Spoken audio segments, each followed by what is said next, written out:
What's up? Dang. I got flat hair. Gotta focus, guys. Gotta focus. What's up, guys? 8 people. My bad. I got the notification out late. I was on a Cardano stationary bike, man. Goddamn. I'm trying to get my fitness up. I've been making too many videos, man. I've been letting my fitness go. Starting to charge my eyes. I can't see shit. Man. My bad, guys. How you guys doing? Doing okay? Doing good? Feeling good? 8 people. PSO bullish. What's up, what's good, Dub? Yes. I'm ready for crypto to go back up. Shit. Go up, crypto. Crypto. Don't screw me, crypto. 9 people, what's up? Crypto's like that shitty friend. You think you can count on them. You think they're turning the corner, and then they screw you again. I believe in him, man. I believe in him. His priorities ain't straight. 9 people. Hi, Dub. What's up? What's up? Hi, all. Hello. 9 people. My bad, guys. I got my notification out late. You could probably tell by the title. My bad, I'm late. Crypto. 10 people. We'll give people a minute. Let's kick it. Let's kick it for a second. It's my bad today. You know how it is. Blah, blah, blah. Okay. Shit, me too. EOS to the sun. Hey. Gorilla glued on my couch. Thank you. Staking rewards.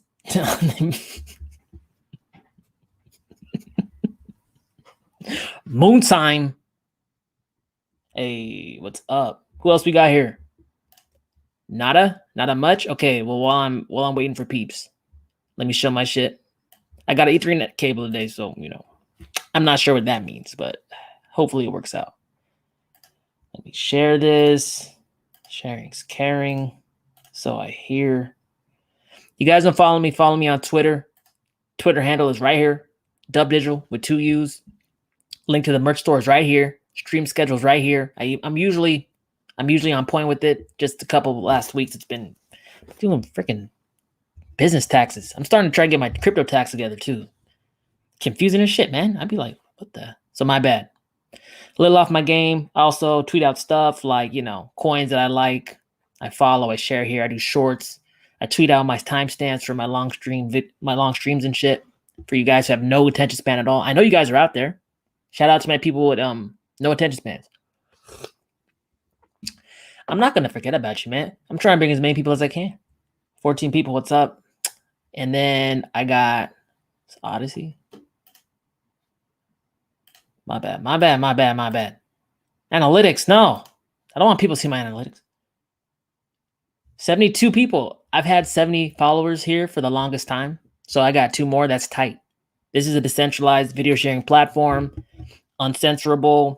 No ads. You actually get paid in LBC for watching content on here. I get paid in LBC for you watching me. That's a win-win. If I get kicked out for YouTube's stupid. I'm going to be over here. We can live stream as long as I believe the video's under 2 hours. So check it out. Also, you guys could throw videos on here too. What the hell? Like, I'm always down for people making crypto too. Like, you guys should be on all these platforms, to be honest. Why not? You're already crypto nerds. Might as well, right?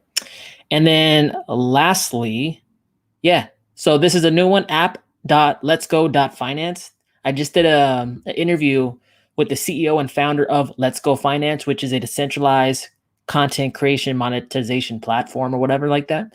So you can donate, like charities are up here. You can donate to them. You could stake profits down onto them too. You get a yield and they get a yield. So it's not necessarily giving them funds right away. It's like sharing the taking advantage of DeFi to benefit you and the person you want to support. I'm over here in the crypto tab.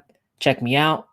Yeah, so the staking rewards for their native token Ego, it's a lot right now. It was 550%, but now it's going down as more and more money enters that pool, right? We got Cake at 180%, USDT, USDC, and BUSD. You get paid out, I believe, in these, like in Cake and Ego, Tether and Ego, yada, yada, yada. So check it out. It's built on top of PancakeSwap. They got Binance Smart Chain initiated right now. They're going to be bringing online Ethereum as well. And they got, just check it out. They got like content creators that are pretty like, fringe or have been like demonetized on other platforms, coming over here. Arcane Bears out here. You got a whole bunch of people. Come check it out, guys. 15 people. What's up? What's up? I got out of the way. I shielded my shit, man. I shielded it. I shielded it. Calm down. Calm down. Where is my...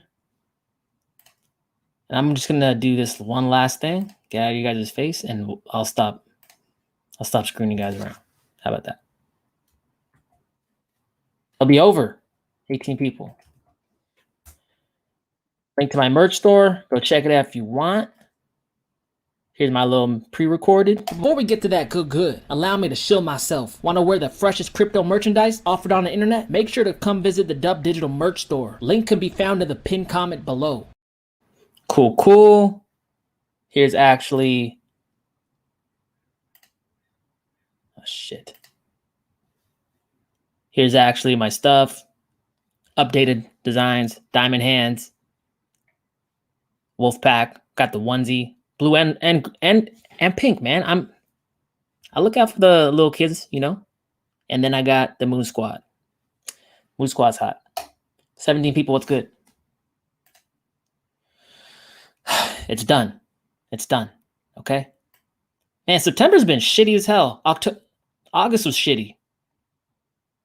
July was shitty. God.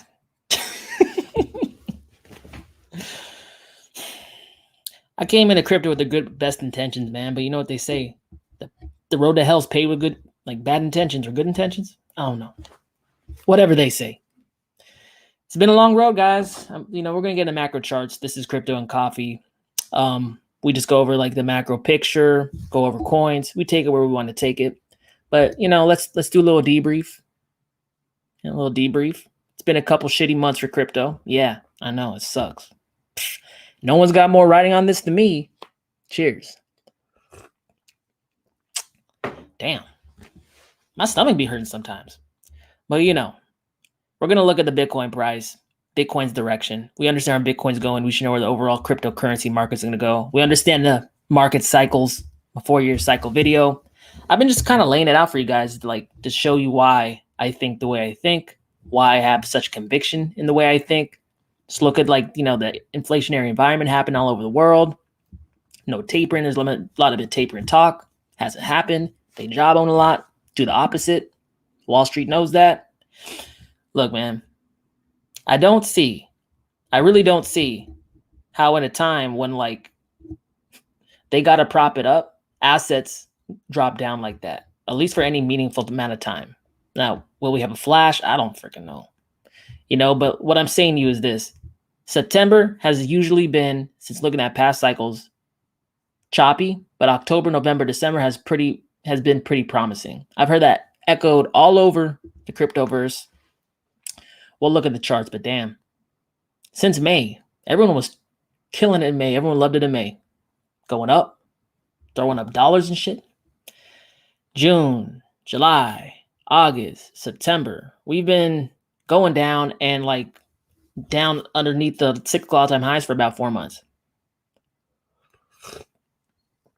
It hasn't died. Hasn't shot up either. See, I'm finding myself getting a little jumpy too.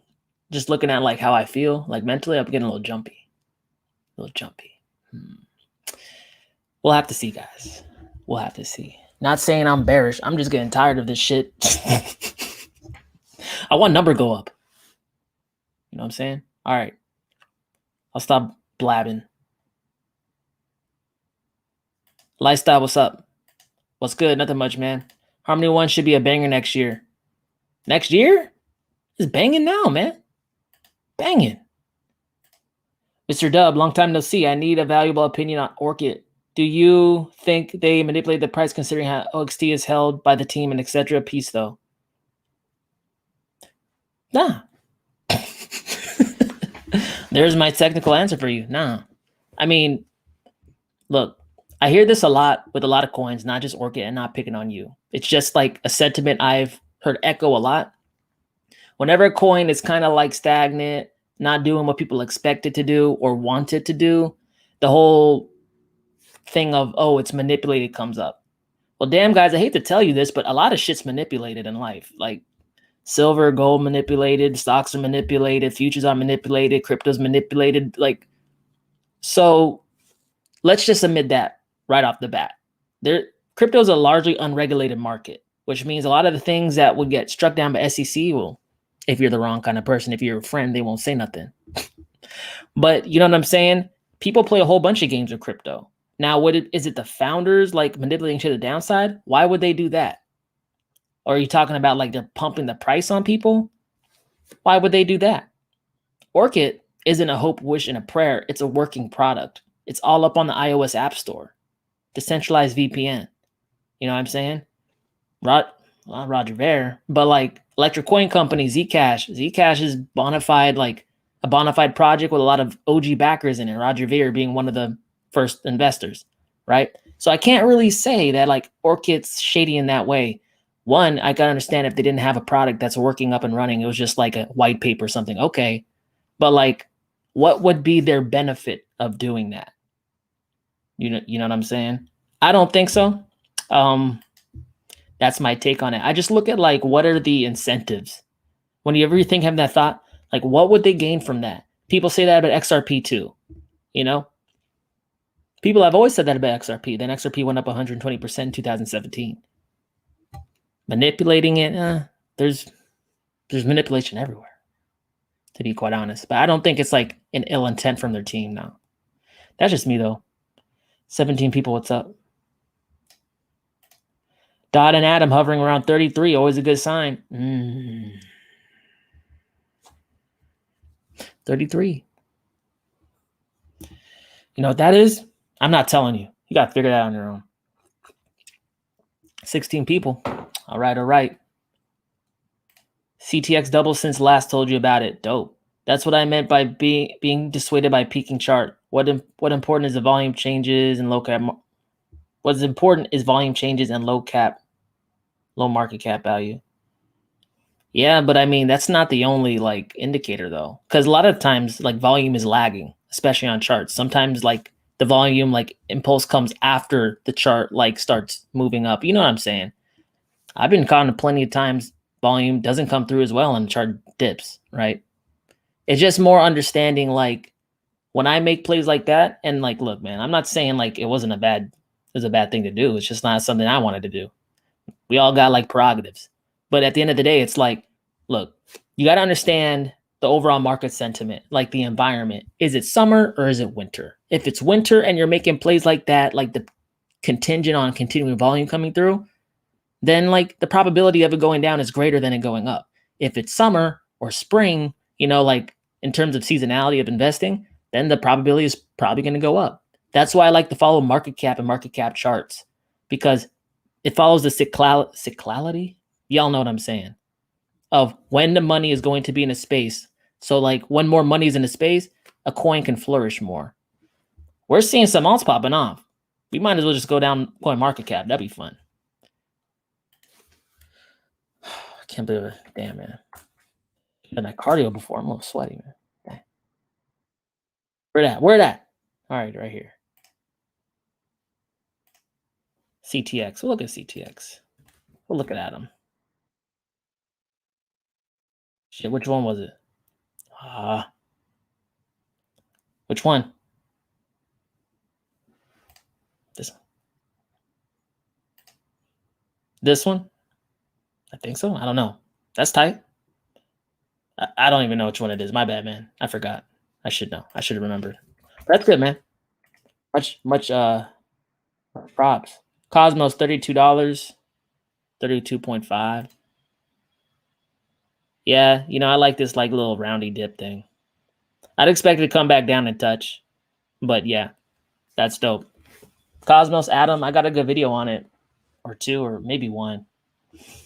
I just had to do one. You know, a lot of people I trust, a lot of people I like, talk to in crypto, Cryptosteel, Crypto Seeker Circle. They love Adam, interoperable. European Bank was writing about it. Central Bank was writing about it. Who else? China implementing in their system.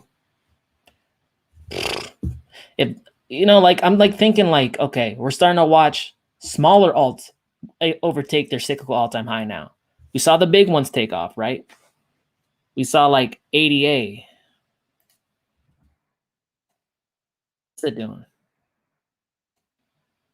Yep, overtake a cyclical in May, right? We saw Sol. Sol went ham. Sol, it killed its damn. Holy shit. It I came to talk. It murked its cyclical high in May. What's he doing? Ooh, East almost there. Hasn't done it yet though. Has to do a lot with the market cap, guys. Market cap. ETH is a bigger market cap. It's harder to move, but it's sneaking up there. And once it does it, I mean, alts probably should respond very favorably because there won't be a question as if altcoin season is coming. It's coming because ETH is the canary in the coal mine for alts because it's the largest, whether you guys agree or not, most popular altcoin. We got other ones happening too, like Atom.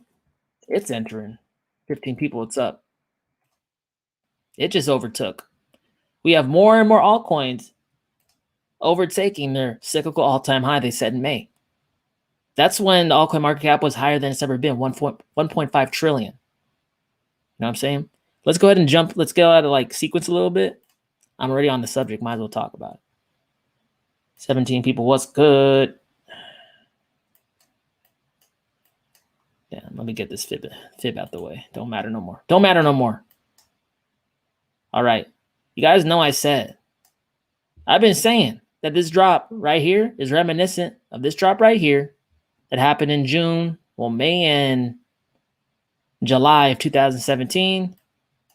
And that's the only one we got because altcoins are more or less newer than Bitcoin. So we don't got all that price history, cycle to cycle. But like I said, like we're going to look on the Bitcoin Liquid Index too. You see this periodic in the middle of the run dip. It was much more pronounced in 2013 and much more pronounced here, more condensed and less pronounced in 2017. So that's a little difference and variation between the cycles. But it's still the same. From its lows that it hit, back in July of 2020, 21, my bad. The altcoin market cap has risen up about 140%. Right now we're sitting around 1.3 trillion. All-time high was 1.55 trillion, about, more or less. Dubdigital, what are you talking about, man? Who cares about that? Well, you should care about it, right? Because it's showing you like this little, it's showing you direction. It's showing you that it's been at a point once and it's reaching that point again. The more and more an item touches a point, like it can overtake the point to the upside and the downside. It was just scary down here because we kept touching right here. People thought we could fall through this, whatever. Damn, I wouldn't go down. Maybe. Yeah, fall back to the all-time high, do a resistance support flip. But when you look from cycle to cycle, like crypto doesn't typically do clean resistance support flips on the market cap. Stays above, right? You could even see on the ETH chart real quick.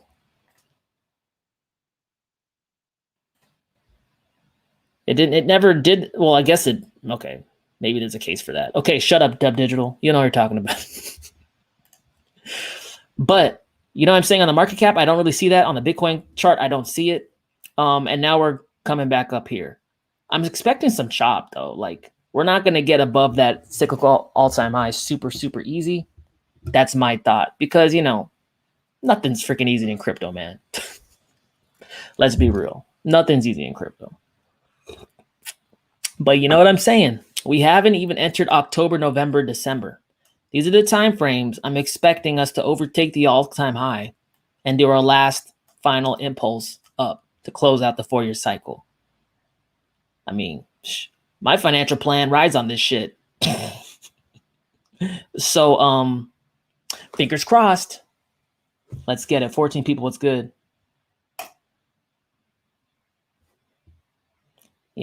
Simple as that, man. You can't sweat it all the time. You can't sweat it. Oh, it's going up, going down, going up, going down, going up. I was doing a little bit of that like earlier this week, and I said, "Hey, Dubdigital, shut up, man. You're acting like a noob." I was like, "Yeah, you're right. You're right, other Dubdigital. Acting like a noob." 14 people, what's good? Better late than never. Hey, Dub, how come nobody talks about the period roughly a year after the halving. Your charts say it's about to go boom. A period after the halving? What did that happen, like 2000? When did Bitcoin halving happen? Was that like May? When was it? I forgot. But I mean, look, like period after the halving was like roughly around now, right? Or no, a little before now. Probably like in the summer. Well, we are in the summer. You know what I'm talking about. I don't know. I mean, I told you guys it takes about 6 months, or took at least about 6 months for the available supply of Bitcoin to dry up. Then once it dries up and there's less and less Bitcoin and the same amount of money or even increasing flows of money enters Bitcoin, Bitcoin price go up. Why? Because supply demand. That's all you got to understand. You guys need more understanding of that. Look up the supply demand curve. Make a lot more sense. Why do they not talk about it? Well, I don't think they understand like the market dynamics, like the macro market dynamics in crypto. A lot of people on YouTube, they act like one coin is like to save them all, one coin to rule them all. And it's like, it has a lot to do with buy pressure, sell pressure per like coin. You know what I'm saying? That if you understand the dynamics of why something moves, what causes price increases, what rarity has to with the price, like why like low cap or low supply coins take off and vice versa. Like you just got to understand that.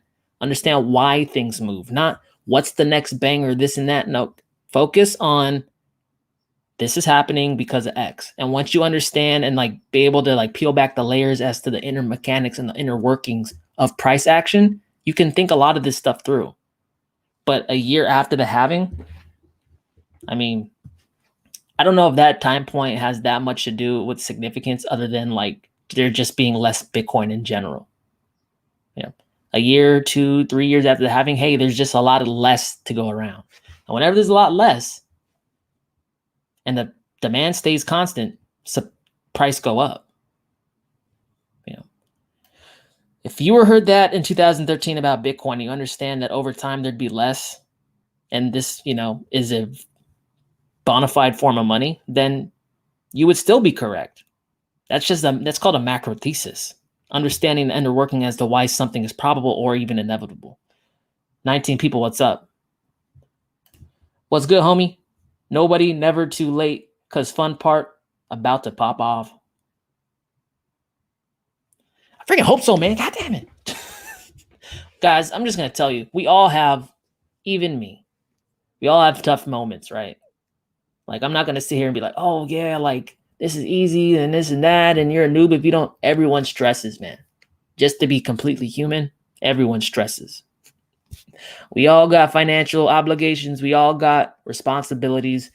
We all got a picture in our mind as to how something will play out. And sometimes in life, shit don't play out like that.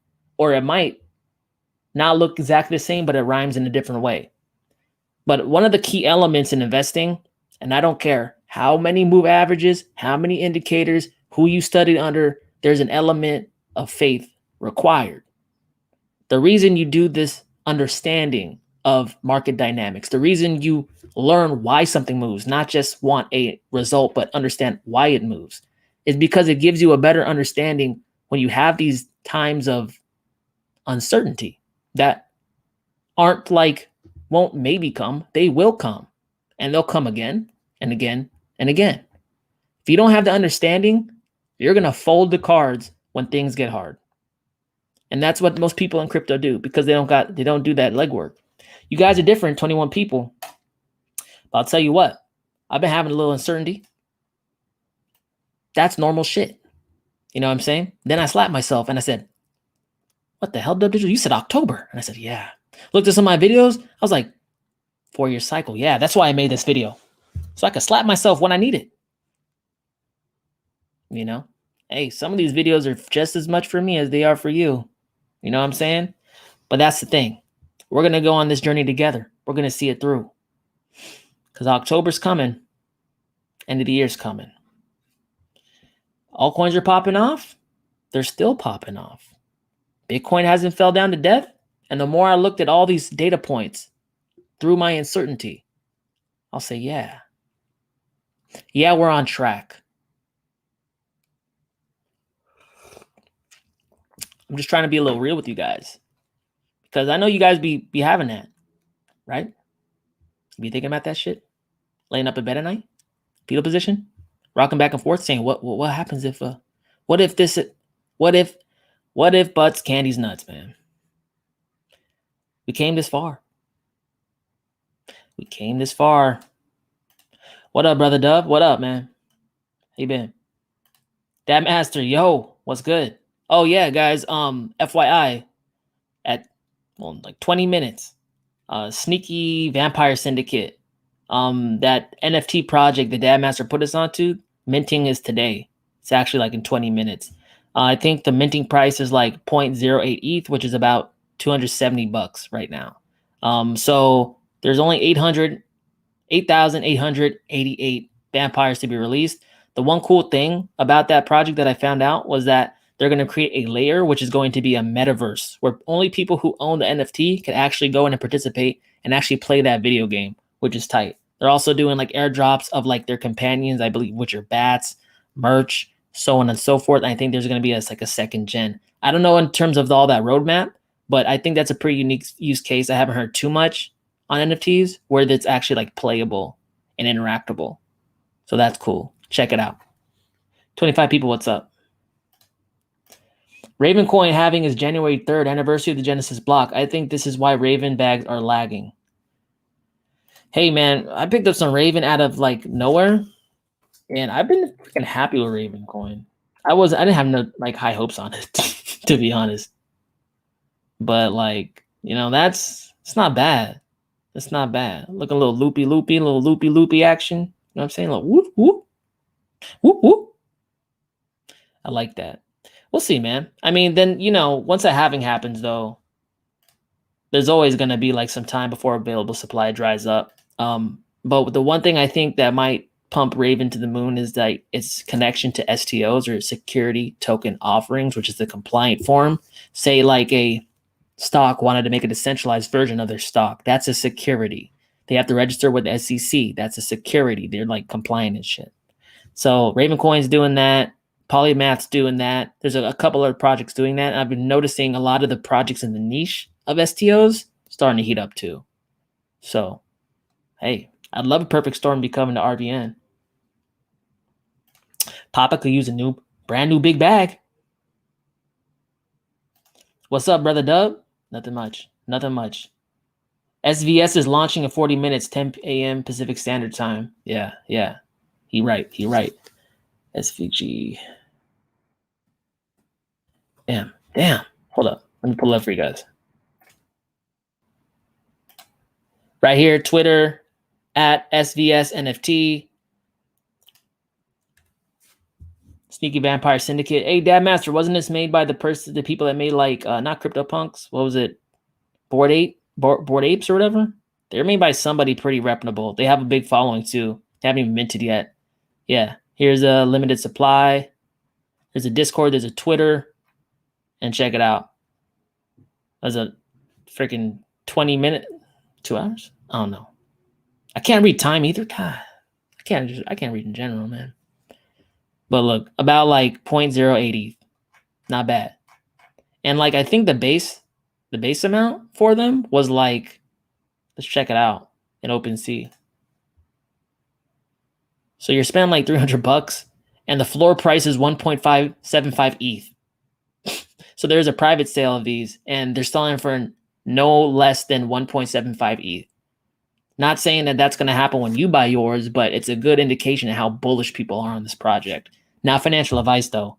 Get out of here with that. Financial advice and shit. 23 people, what's up? Yo, it's officially alt season in my opinion. Hey, you know what? Let's check it out. Bitcoin dominance. That's what these guys, this is why I go over macro charts. Because a lot of people like just want to look at coin price, but you got to understand what the environment is.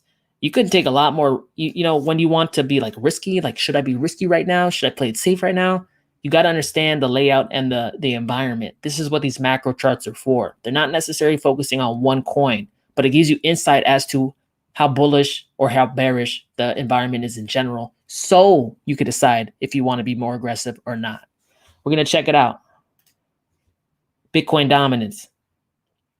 Well, hell, I want to see the daily on this. We back down there, man. We doing it. We doing it. Hold up. We're back down to 40% Bitcoin dominance. I like it. Why am I clapping like a lame? Because touch 1 came up. Touch 2, we might catch a bounce because this is a sticking point or has proven to be, but at some point we should fall down through. And next, contend with this, the last Bitcoin dominance all-time low set in January 2018. So this is the lowest point I reached last cycle for Bitcoin dominance. But you know what I say, over the long term, Bitcoin dominance has always sought out lower lows. So this would not be a lower low. This is not a lower low. This would like not be in accordance with the trend. This is lower low. This is lower low. This is lower low. And I told you I'm thinking between 30 to 20% Bitcoin dominance. I've heard people call for 10. I'll love 10 because I'm 20% Bitcoin, 80% altcoins. The lower the Bitcoin dominance drops and flows into altcoins, this is better for me. And that's why I stress to you guys. If you believe in the 4-year cycle, you believe in patterns, you believe in what the chart has shown you and the trend that it's shown you over a period of 7 years for Bitcoin dominance, should indicate that altcoins should be gaining more than Bitcoin over the long term. I mean, not the long term, the remainder of the cycle. Not saying that Bitcoin's going to do badly. Bitcoin's going to gain against the dollar. But altcoins should make gains against Bitcoin, which is already making gains against the dollar. So it's like on steroids. You know what I'm saying? It's a good thing because the more times like a price touches I guess you would say a support, it has more chance to fall through that support. And you guys own altcoins, right? This is an altcoin channel. Elon Musk didn't help things. Hey, screw Elon Musk, man. There's Tesla chargers all over California. I can't believe there's that many Teslas, man. HBAR is holding up well, all things considered. Holding up well? It was back in USD, wasn't it back up to all-time highs? Almost. All things considered, I think it's doing okay, man. It's not holding up, it's going up. And look at this volume coming through. HBAR. Love it, man. The Wolfpack was picking this up at 4 cents. I was talking about this for a long time. Bang. How high will it go? I don't know, man. I'm excited. I'm excited to see HBAR do its thing. But again, it's shown its nature, right? A lot of people didn't take any profits on this last impulse up and they rode all the way down. I think by this time, it should be clear to you that HBAR is a very volatile, not extremely like an XRP, but it spikes up and comes down or traces pretty far down. So do you have to sell it all? No. Do you have to sell half? No. Do you have to sell a third? No. Do you have to sell anything significant? No. But if it moves up, ain't no shame in taking a little something. That's not financial advice. You guys do whatever you want. But I'm happy for the HBAR click. I'm happy for my HBAR bags. That shit's hot. HBAR, strong. Do you think a correction is coming like we saw a month ago at 88? Started selling my bag at 11. Still haven't taken profits. Started my bag at 11 cents. Still haven't taken profits, but I feel like I should. Oh, I just talked about that, man. Okay. Just go back there for a quick second. So dip down. It might dip down once we hit back up to all-time highs and people are hesitant. It might come back down a little bit, but that would just be like a cup and handle, or we might do a resistance support flip on top. We'll have to see if it shoots through or stays above or below. Either way, man, I think HBAR has been consolidating for a long time. I mean, it's really hit its peak in March. That's 6 months, man. It's been consolidating. So I wouldn't say that this is exuberance. I wouldn't say that this is too soon to the pump. This has been a considerable amount of consolidation. I think this move is organic. I think there's a lot of volume building into this. I think once it reaches up above and it breaks through, eventually it's going to go into new price discovery. It's all what you want to do. Personally, I would wait until it overtakes. I mean, but if you really need the money, then I hear what you're saying. But you know what I'm saying? Something worked, hit a point, fell down pretty substantially. It could have stayed down. It could have ranged at the bottom. It didn't. It rose up with a volume profile to match it. It's telling me that, like, it's winding up. Pressure is building. And once you hit price discovery, you know how things move. It moved like this last time. So to each his own, do whichever you want. But that's just my thought process on it. It's not like a Doge either. That's the thing.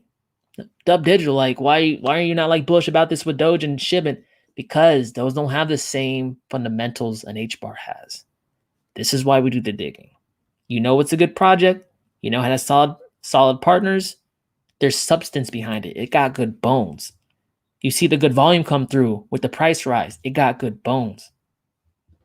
25 people, what's up? That's how you evaluate projects. You mix the FA with the TA, man. Mix it all up. My Elron on fire. Oh man, I miss Elron too. God damn it. You guys really gonna make me look at coins I miss?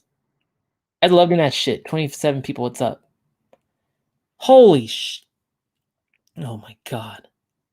Could have got it down here, man. $8. Damn it. Damn. Fuck my life. It's going high though, man. It's going high. High as hell. Have you taken your initial capital off of it yet? That's something I do stress to you guys all you guys. Like, you ain't got to sell the whole bag. You ain't got to sell half the bag. You ain't got to sell a third of the bag. But as long as you take like your initial capital off, who gives a shit what happens? You can be so much more detached. You got your money back. You're chilling. You're sitting pretty. Because the number one problem in investing, guys, the number one enemy is going to be yourself. Like, we all know where crypto should go. Some of us have seen cycles before. Some of us know TA. We see that the trend line is up. We see volume coming in. We see it on the news. We see all this stuff. That little voice in your head go like, what if I lose this? Dubdigital, what happens if you drop this bag? What happens if like the world ends and then you, like, I don't know, you go negative bucks? Like, that voice will always creep in when you have things on the line. But if you take your capital off the line, keep the rest of the bag, you got a free bag playing with house money. This is the kind of detachment you guys need to have. But Elron, doing great, probably will go higher. It's just that at a certain point, I've been like finding myself like thinking like that.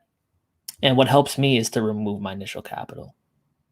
Just a little process improvement if you guys need one. 31 people, what's up? But if you see something go from 100K volume to 10 million, it's really a big shift. Yeah. Yeah. Well, I mean, like, look, man, I don't got the fundamentals on that project. And that's the thing. You're not gonna learn all the fundamentals. It's too big of a space. That's why I like you lean on a network. But even, like, hey, I've been straight up with you guys. I've missed opportunities too. I've been transparent as hell on that. You can't learn everything. But I'm glad you guys are making some cool picks. That's dope. Hold up. Okay, let's get the last one out the way. We went kind of backwards today. Whatever. 40 minutes, goddamn. Time flies when you talk about cryptos.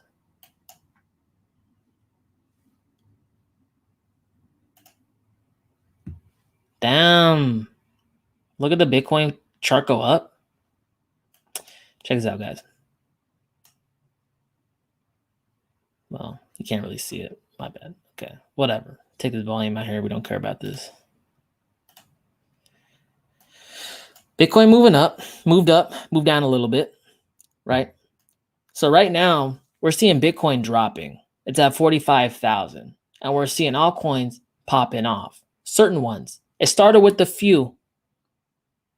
2 to be exact. Ethereum, Cardano. Cardano overtaking smaller market cap. Higher beater. Sol going higher than them. Lower market cap. Killing it. More and more are starting to hit into that new price discovery area.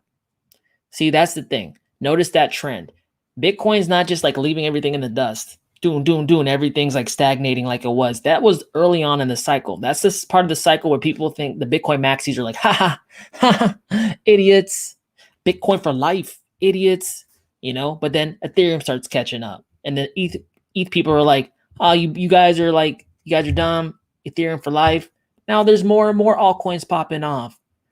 What happens when a few altcoins pop off to a lot of altcoins pop off? What's the overall trend on that? That means as time goes on in this cycle, later on in the cycle, more altcoins start popping off. That suggests altcoin season coming. Let's zoom up to this Bitcoin price action, right? This was a correction of approximately 20%. Not untypical of a Bitcoin drop on the way to the moon. Not untypical. We've seen things from, hell, well, this one was crazy. 52%. But 20 to 30%, that's nothing. We see that all the time. Okay? So it gave some back. Can it give any more back? Sure, anything's possible. But what have we learned thus far? Let's reason this out. Even with periodic drops along the way, grinding back to its cyclical high of this cycle, altcoins are still progressing. That's not something that occurs in a macro bear market. When Bitcoin drops in a macro bear market, altcoins are obliterated, dead, on the bathroom floor. So these are all good things. I showed a rising wedge right here. We fell out, gave some back. I always think we'll give a little more back, but hey, when things get bullish, you can't really predict that stuff.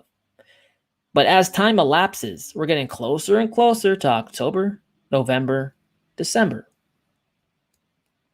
We'll look at past charts or past cycles. This is October. Bitcoin price ran up 97%. This is November. Bitcoin price ran up 100%. This is 2017, by the way. In December, Bitcoin price ran up about another 100%. We'll go to 2013. Guys, just look at the history. These have been very good months for crypto. October 2013, Bitcoin ran up 71%. November 2013, Bitcoin ran up almost 400%. Started correcting in December. So I've told you that the cycles have been shortening or moving, not shortening, but moving to the right approximately 2 weeks. That pattern that's questionable because we don't have like 3 data points, and you need 3 data points to make statistically make a trend. Okay. But we can notice that as a observation. We have noticed that every cycle that's occurred so far, October, November, December, have been pretty good for Bitcoin, which means it's pretty good for crypto. We've yet to enter that yet. My bad. I just screwed up my, God damn it. Damn. We haven't entered it yet. But from the past 2 cycles, last 10 years, October, November, December have been fire. I mean, I'm not making that up. I just showed you. That's not my opinion. That's facts. My opinion is that what has happened before will happen again. That is an opinion. I will give you that. But what the previous price points we just looked at are facts. So when everyone says, oh, you're smoking hopium and all that, I don't know how I am. I'm just looking at data points. Are they? I don't know. Sometimes, man. Sometimes people hate you with that uncertainty, and it's creeps in your mind shit, it's contagious. Uncertainty is contagious at a certain point. Fear is contagious. I mean, I got a YouTube channel. I get hit for every angle I look. Uncertainty. But at the end of the day, I got to be like, hey, no, you guys are making me scared too. Shit, get off me, man. God. I wish I had that chi, that chi that Goku has around. Just blast that uncertainty off me, man. It's the thing. You hanging around scared people? You talking to scared people? You're probably scared too, huh? Everything's contagious. People catch vibes. I'm trying to show you the data points. I know that uncertainty's around because I'm even feeling it. But you got to look at the hard data when you feel that. 30 people, what's up? What up, Dub? I think this will be known as a great bear trap. Do the greatest bull run in history. I don't understand what you mean by that. You're saying that this move right here is a bear trap? Or this impulse up here? I mean, like, honestly, when Bitcoin runs up and does an exponential move, I guess you would say to like new money and not sophisticated money that is a bear trap per se. They're just buying tops. I don't know if this is a bear trap, man. I mean, I've showed you why I don't think it is. Time will tell. But like, I think you're referring to the big impulse of the bull run being a bear trap for a large majority of people. Sure. People rush in and get wrecked every cycle. That's a fact. And you know what? This time ain't no different. All you can do is warn. But there's people who are going to rush into Coinbase, ain't never looked at a lick of crypto YouTube at all. Or if they did, or follow Moonboys or whatever, and they're going to get hurt. You can't help everyone out. You just do what you can. If you had to choose between ZIL and Neo, which would it be? Oh no.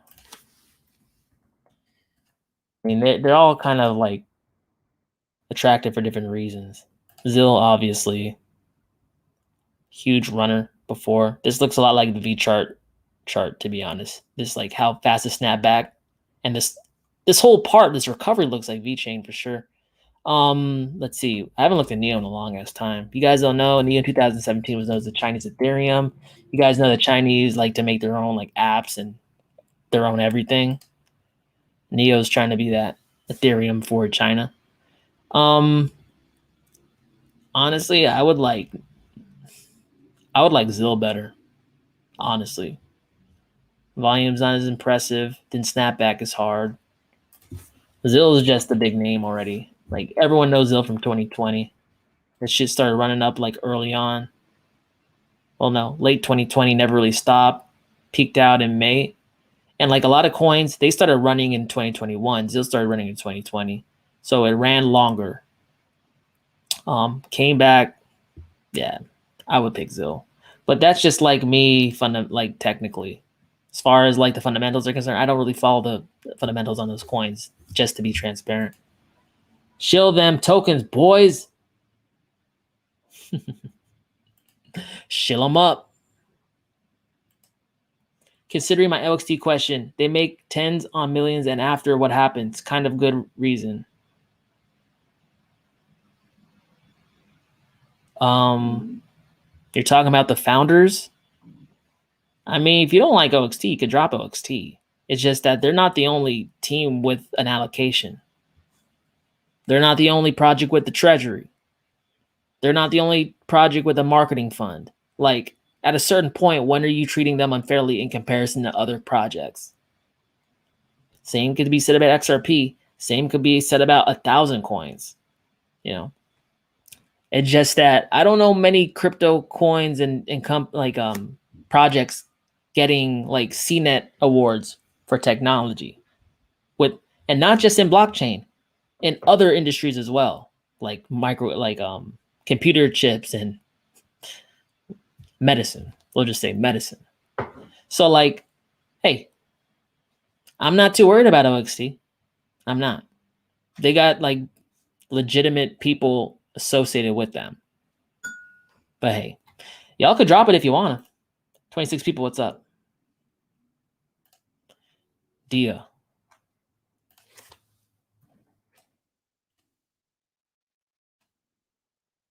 And by the way, guys, these founders are already rich as hell. Couple mil ain't that much. Dia, let's see it.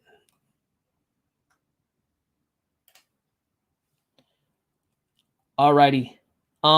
Yeah, I mean, it did like is that a double bottom or a slightly lower low, but it's whatever. There's some pretty good volume coming right here. Look at the volume. Like when something drops in and you see volume pop in, that's showing you that the sentiment, the overall sentiment is that, oh shit, this is oversold. Let me grab it up. You want to see areas when people like to grab it up. You usually see it when one item is very undersold, oversold, or overbought, right? You'll see a lot of volume come in because that's dumb money rushing in, pushing it up. Momentum traders pushing it up. When you see this happen, this is the bargain buyers. So as far as like, what do I think about the DF price? I don't know anything about tech fundamentally, but I like what I see in the volume. I like that it's kind of like consolidating like around this sticking point range at $2 or a little less than that. At a certain point, you'll probably get an impulse, sit on it definitively, and then there's not much resistance above it. So if you're willing to wait a little bit, yeah, you can make a pretty good gain right there. Yeah, that's what I think about it. And it didn't really go much lower than when it did in November 2020. So the bottoms have been pretty consistent. Bottom, bottom, bottom, bottom. So it's showing you that like you're closer to the floor that's been established over a year or so than you are at the top. And from a value investing standpoint, that's when you're probably better off buying than when you're all up in the sky and you could fall to the floor. Up here, not that great because the floor is so far down. Right here, the fall, it's not gonna, instead of kill you, it might sprain your ankle. Up here, you're done, sucker. Night night. INJ. Injective. Hey, I like injective protocol, man. Traditional finance solutions in a decentralized way. That's going to be a thing eventually, just like STOs. There's all these niches out there that really haven't caught their doesn't mean they won't catch it. All right, INJ. I mean, shit.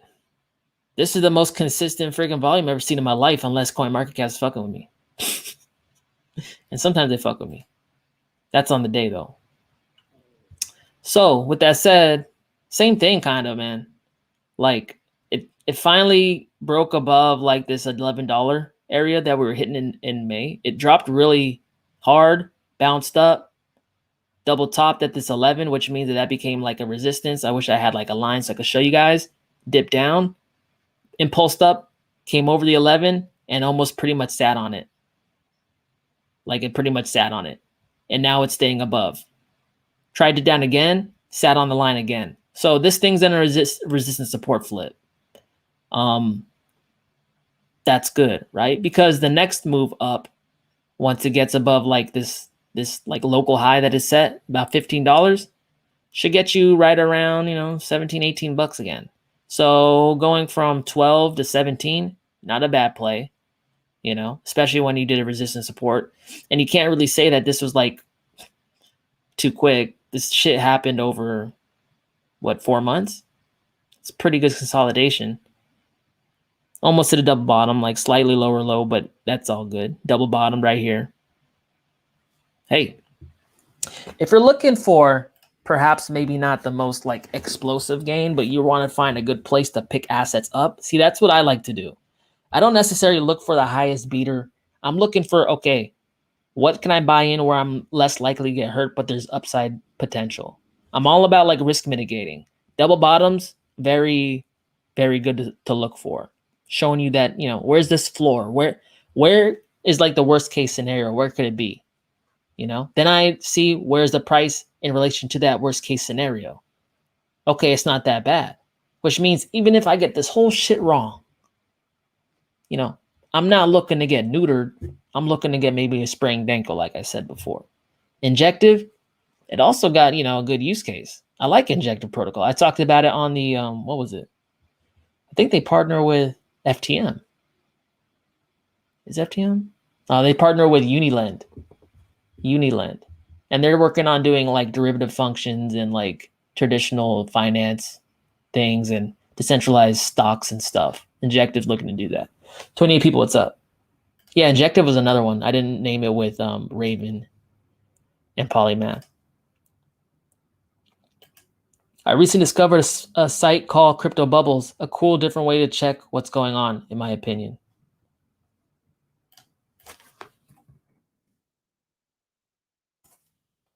Crypto Bubbles. Crypto bubbles? Bubble art? No. Bubble tea?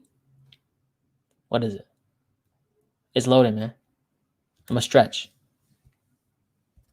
What's up with I gotta think of more freaking jokes, man. God. Knock knock. No, I'm not gonna do that. I'm gonna bring more jokes, man. I use all my jokes. I realized I only got like 2 jokes. And I say them a lot. My wife was like, I heard that a million times. Why you keep telling them that? I was like, she's right. Why is it not coming up? Don't do this to me. Dap.com. Dap ranking? Is this it? DeFi swap, Apanka. Daps.com. This ain't it. What the hell am I looking at, man?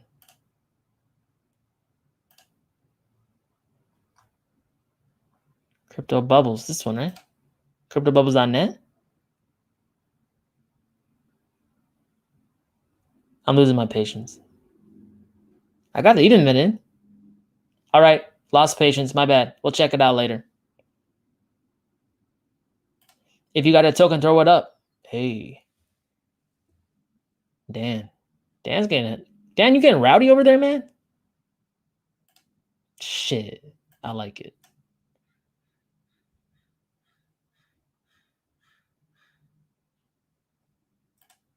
Hi, Dub. What's up? How you been?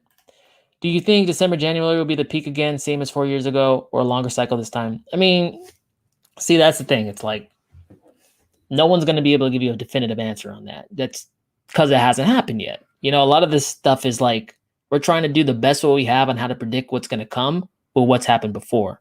But you really don't know 100% what's going to happen until it comes, right? There lies the rub. Shit. Crypto Bubbles is broken. It just told me. So like, what do I think? Go check my 4-year cycle video. I'm a believer of the 4-year cycle because there's been a slight lengthening of when Bitcoin has peaked from cycle to cycle of like 2 weeks. Now I get the whole thesis of a lengthening cycle because people think that moving forward, the Fed really can't taper. So they're always going to perpetually inflate assets and make cheap money. And whenever there's cheap money, asset prices rise, right? Because people who don't need the money for food or living, they just put it into assets to invest. But we haven't seen that calls for, that's like a super cycle-esque kind of thing. I'm not going to plan on lengthening cycles. I might hold a bag or two into 2022 just in case I'm wrong about it, because in my life I have been wrong. But from 2013 to 17, 2017 to now, what occurred between those 2 first cycles seems to be playing out again. We look at the Bitcoin Liquid Index, it supports that. I chalked out this stuff, timed it up. You can see it and how it's played out over time. 1, 2, 1, 2, 3, 4, first cycle. 1, 2, 3, 4, second cycle. 1, 2, 3, 4, third cycle. We're currently in the 3rd cycle. What happened in 2013 seems like it's happened again here in 2021. Will we get this run up, and how long will it last? Will it be straight up and in the end of December and fall down nice and clean and tight like that? I don't know. Will it be kind of prolonged and go into first quarter or second quarter? I'm not sure. But as far as I can tell, between this cycle and this cycle, it's all kind of resolved, at least in Bitcoin, in Q4 of the 4th year of the cycle. Right now, we're in the 4th year of the cycle entering Q4. There's always a chance that altcoins could really top in January. That's cool. And some of you are going to take that chance and maybe it'll play out for you. And I'm happy for that. But I got wrecked already. And I'm more in the perspective of not riding that knife's edge. Like I said, I'll have some bags just in case I'm wrong. But I'm not going to risk the majority of my bags off of hope, wish, and prayer. You know what I'm saying? So with that said, I lean to the, and that's a big convoluted way to say things. I just want to get it out in the open and tell you guys, while I lean towards the 4-year cycle, I have an open mind and see a possibility where, yeah, it could extend to some degree. You don't have to make an all or nothing bet on either one. A good macro investor hedges his bet, picks the one he favors or she favors, but also has a little skin in the game in case they're wrong, so they're not getting hosed. You know what I'm saying? I'm going to carry a couple bags into 2022. You know what I'm saying? Like, and then like, you know, in my video, I said like 10 to 20% in Bitcoin. I might hold another altcoin bag just as a super lottery play because it's super low cap. Whatever, you know. But yeah, that's why I think, man, I don't think it's going to lengthen to any significant degree, at the most a couple months. But where have we really seen like these people saying, oh, it's never going to go down now? I haven't seen that happen on the Bitcoin chart at all. Can someone show me that? Because I keep saying that. People keep presenting me like this ifs, ands, and buts, but it's like, can someone show me on the Bitcoin chart where it's done that, or where a super cycle has occurred? It's never occurred. I know, like, you know, there's a first time for everything, but damn, like,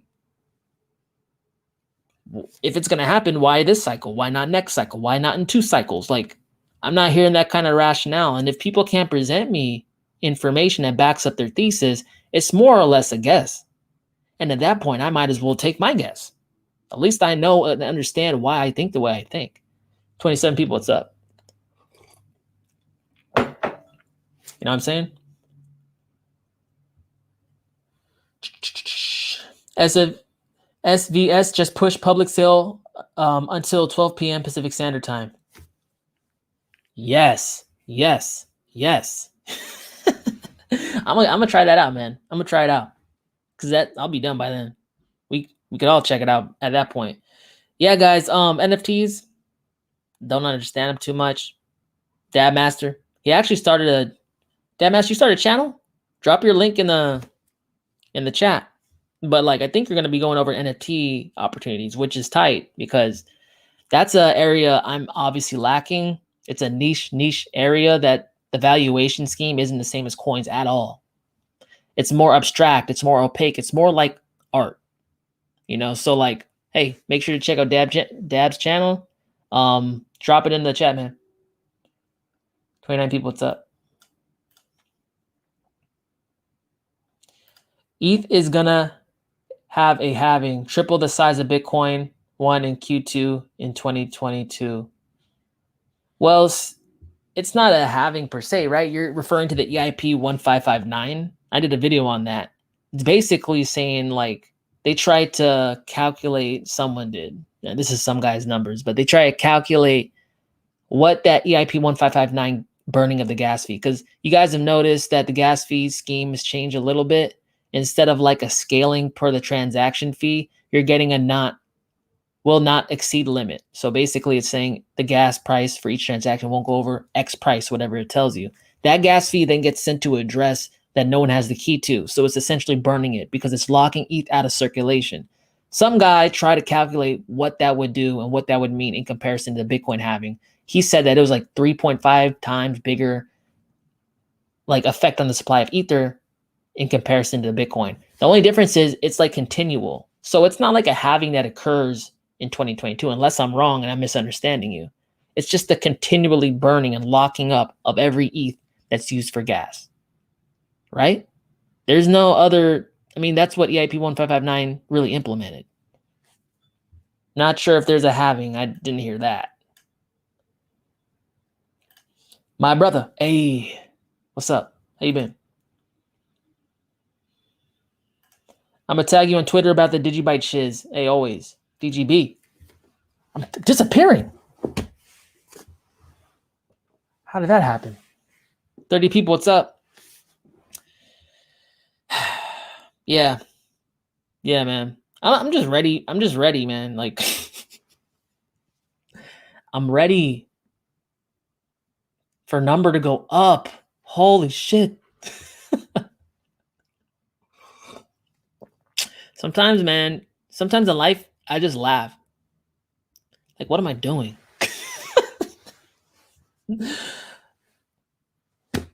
They said go hard or go home. Go hard or go home. Let's go hard.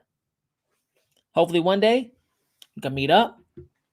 We can show each other our Lambos. Like I got a blue Lambo. Look at this. I got a yellow one. But damn, you guys know what I'm talking about. I like crypto's moving up. God damn it. I just want to be like, sit on the moon again. I like sitting on the moon in crypto more than I'm not sitting on the moon. Feel me? B-Pro was getting smacked around a little like a redheaded stepchild. Oh, shit. My dad used to say that. Sad face. I'm not selling. LOL. Shit. Like a redheaded stepchild, man? That's... Damn.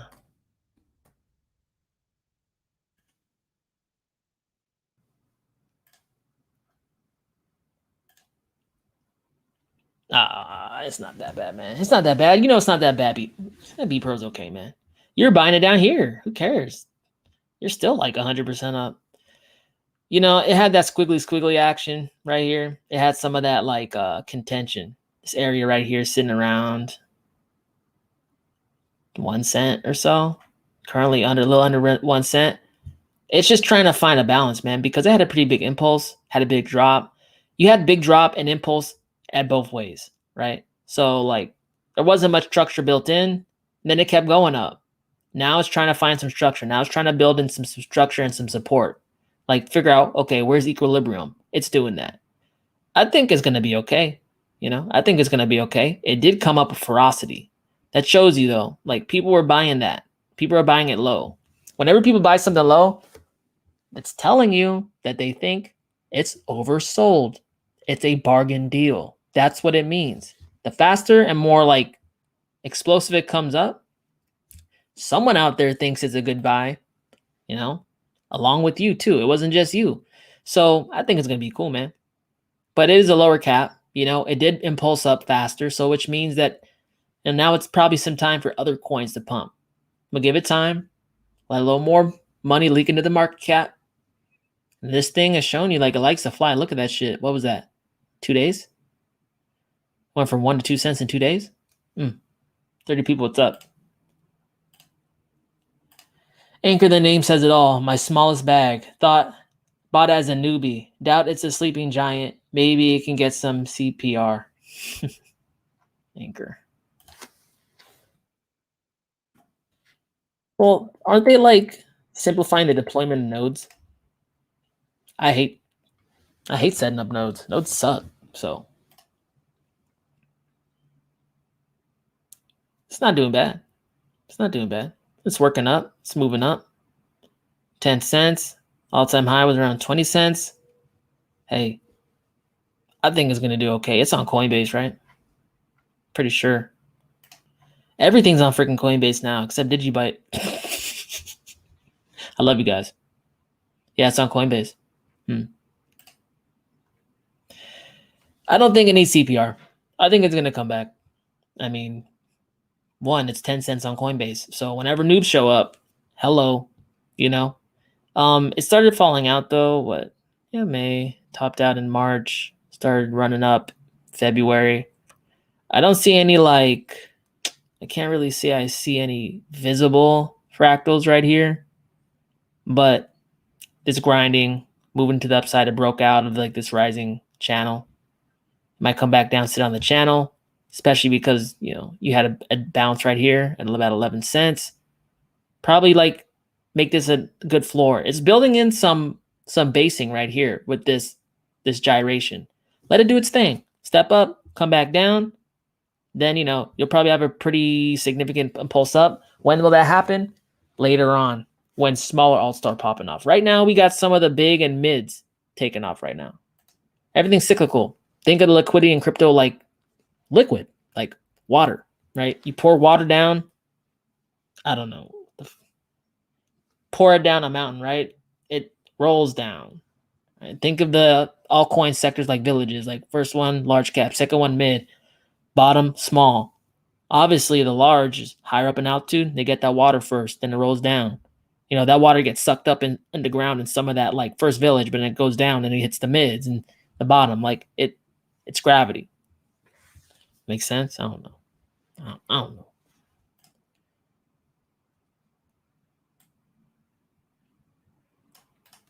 AMP just introduced transformers, a new way to connect layer 2 scaling solutions like the Lightning layer to Flexa, and partnering with Banco Agricola. Oh shit. The biggest financial firm in El Salvador. AMP. Let's see it. That's crazy. El Salvador. Hey, they only got 400 Bitcoins though. Damn. The chart be rounding. Wonder why it looks like this. But I mean, to be honest though, AMP kind of had his day in the sun when everything was dropping. When everything was dropping, AMP was having like a great time. So that's crazy, right? Because I mean, everything started falling off and taking the shit on the sidewalk around May. Look what it did in June. A month later, after everything was like pretty much at a low, this thing bang. I do notice like a W right here, like higher low in comparison to this low. That's interesting. I'm not quite crazy about all this, but it is following the volume. You're saying that there's some fundamental stuff coming down the pike. Not quite sure. This is kind of a confusing chart, but it's on Coinbase, right? Pretty sure. I'm not. Let me check. Yep. On Coinbase. Sitting at 5 cents. So that's good. New money comes in. They're going to look at this. You got this macro W occurring. Volume's not much, but it might change once this comes to play. Like you said, chill money. So interesting. What's the max supply on this? 99 billion? Oh, damn. 50% out of circulation. Interesting, though. Scaling solutions. They are on the tip of everyone's freaking tongue this cycle because Ethereum can't get their shit together. Ethereum could have wiped the floor with everything, but they're not. It's opportunity, though. It lets money flow into places that wouldn't typically flow. I put everything on AVAX. It hit $100.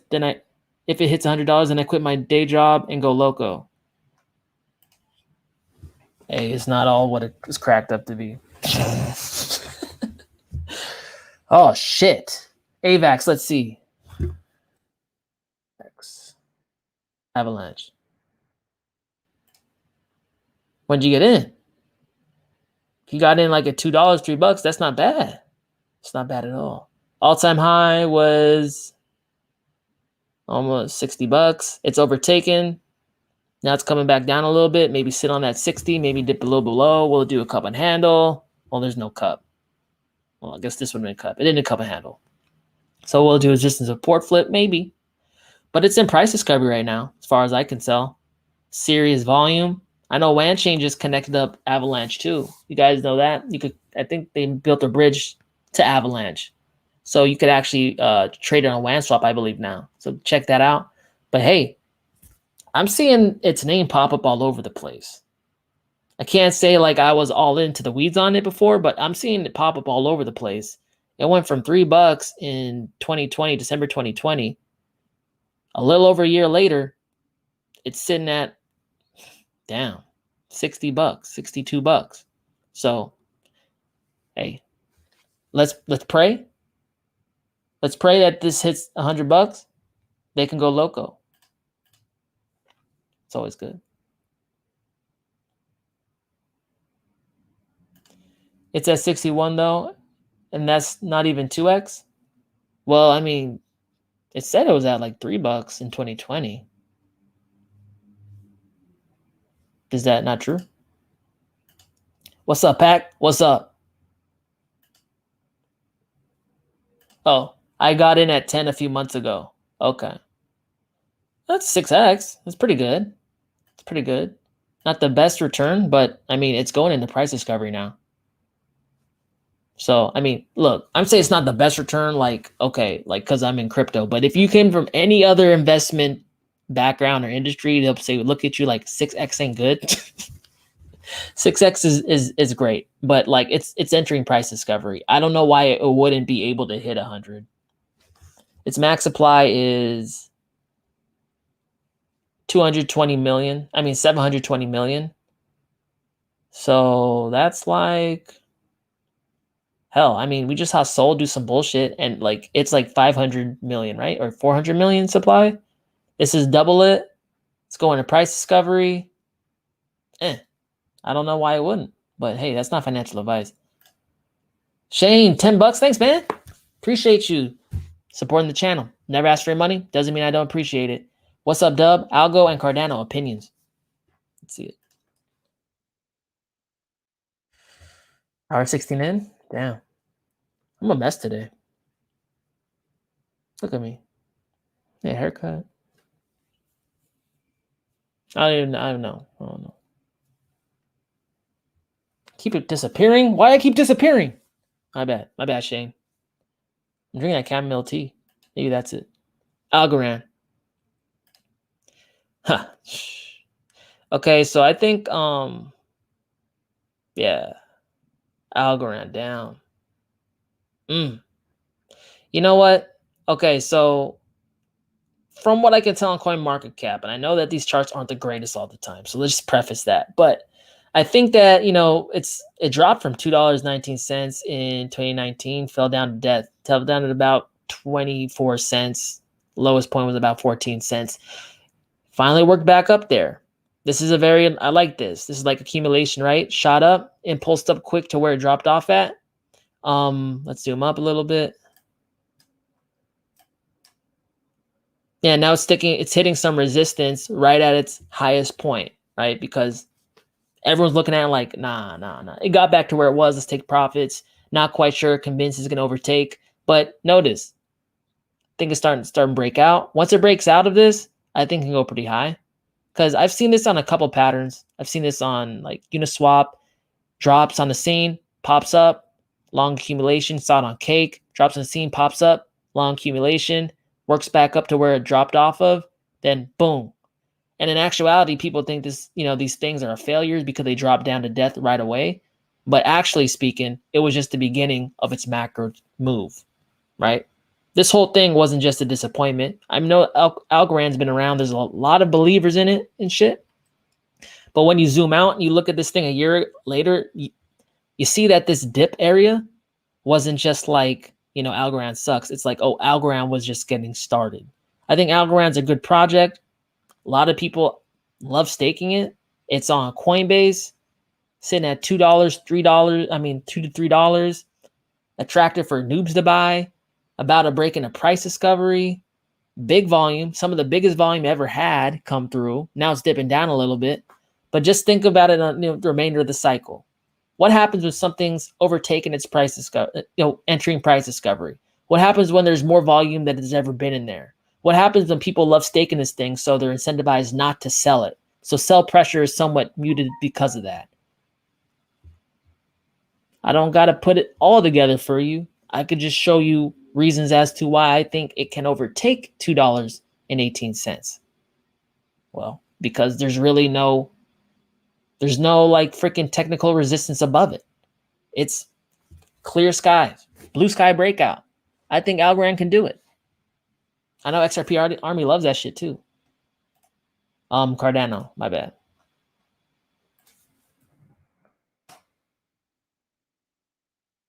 Sometimes, guys, you got to look at the like reasoning, the logic of a coin and be like, okay. And I know, it's normal to think like, how can this mess up? Am I missing something? Like, what if I'm wrong? But just go over the rationale. Why, why this has a bullish case. Price discovery, this, that. You list them out, you look at it, And when you get rid of that hater, that doubting mental attitude, come back to it, look at the list, and be like, looks pretty good. Why wouldn't it go higher? That's what I like to do, especially in situations where like the direction of crypto is still somewhat undecided. Yeah, like alts are popping off now, but it's not like we're having a broad alt market. I understand some of the hesitancy, but look, you got to understand, like the chart tries to give you hints. Whether you listen to it, that's up to you. And sometimes you have a little person in your head trying to talk you down from that. I think Algorand, strong project. It's got fundamentals. It's on big liquidity. Bada bing. Cardano, let's see. I mean, obviously, this thing wants to take off again. I mean, this thing's caught enough attention now. Like, even people who don't do crypto are running into Cardano. What's it going to do? Are you asking if it's going to come back and give some back? I mean, that's always possible, but like this thing is like one of the biggest runners in the cycle. I think it's just going to keep going up, to be quite honest with you.